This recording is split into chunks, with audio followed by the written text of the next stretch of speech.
Welcome to The Explainer. Today, we're diving into something that's really changing the game for broadcasters, generative AI. We're going to take a tour of a modern radio station to see how this powerful new tool is being used in pretty much every department, from the newsroom all the way up to the manager's office. Okay, so let's get right into it. The best way to think about this technology, well, it's not just another piece of software.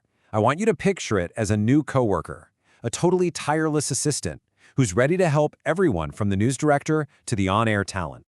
So, what exactly is this new team member? Understanding the difference between generative AI and the traditional software we're all used to is absolutely key. It's really a fundamental shift in how we can approach creative work.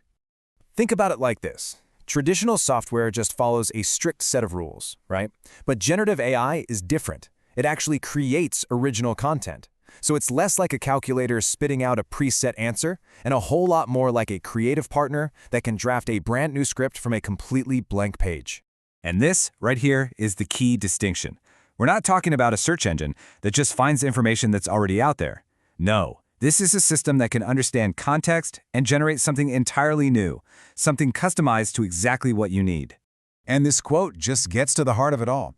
The goal isn't replacement, it's augmentation. It's designed to handle all those repetitive, time-consuming tasks, freeing you up to focus on what humans do best, genuine insight and that crucial connection with your audience. So let's start our little tour in the newsroom, a place where, as you know, every single second counts and the pressure's always on. Okay, picture this. A major story is breaking. Maybe a storm is developing fast. Your news director needs background info, potential interview questions, and a script draft, and of course the deadline was yesterday. How can AI possibly help? Well, this is what an AI-assisted workflow looks like in a smart, modern newsroom. The AI can handle all that initial legwork, the research, the drafting. But, and this is so important, the crucial final step is always human. We're talking rigorous fact-checking and professional editorial judgment.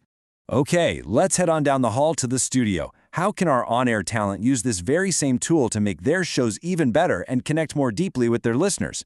For a talk show host, AI can be an incredibly powerful behind-the-scenes assistant. I mean, it can help with everything from show prep and brainstorming new angles for a topic to actually analyzing what your audience is buzzing about on social media. The real magic here is in the instruction you give it, which is called a prompt. And the more specific you are, the better the result you're going to get. Look at this. This prompt even asks for the necessary FCC disclosures, which helps make sure you're compliant right from the very first draft. Next up, let's pop into the station manager's office. The person with the tough job of balancing programming, sales, and the entire station's operations. In this office, AI acts more like a strategic analyst. It can help the leadership spot new market trends, analyze what the competition is up to, and ultimately make smarter, data-driven decisions about the station's future. This is a perfect example of using AI for real strategy. Instead of just reacting when a new competitor shows up, a manager can use a prompt just like this to proactively map out potential impacts and develop a whole game plan before a crisis even hits. Okay, now for what I think is the most important stop on our tour, a little reality check. Let's talk about what AI can't, and frankly, what it shouldn't ever do in a broadcast environment. Because here's the deal. While this tool is incredibly powerful, it is not perfect. Understanding its limitations is just as important as knowing what it can do. That's really the key to using it responsibly. And these limitations you see here, they are absolutely non-negotiable. And AI can't replace your deep knowledge of your local market. It doesn't have an ethical compass, and there is no way it can replace your professional duty to verify every single fact that goes out over your airwaves. If you start to see these red flags popping up at your station, it's a huge sign that the balance is off.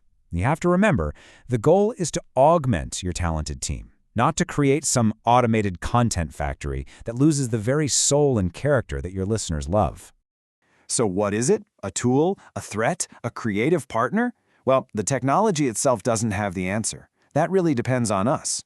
The real question for every broadcaster is this: how are you going to pair the incredible efficiency of this tool with the irreplaceable judgment, creativity, and local connection that only a human can provide?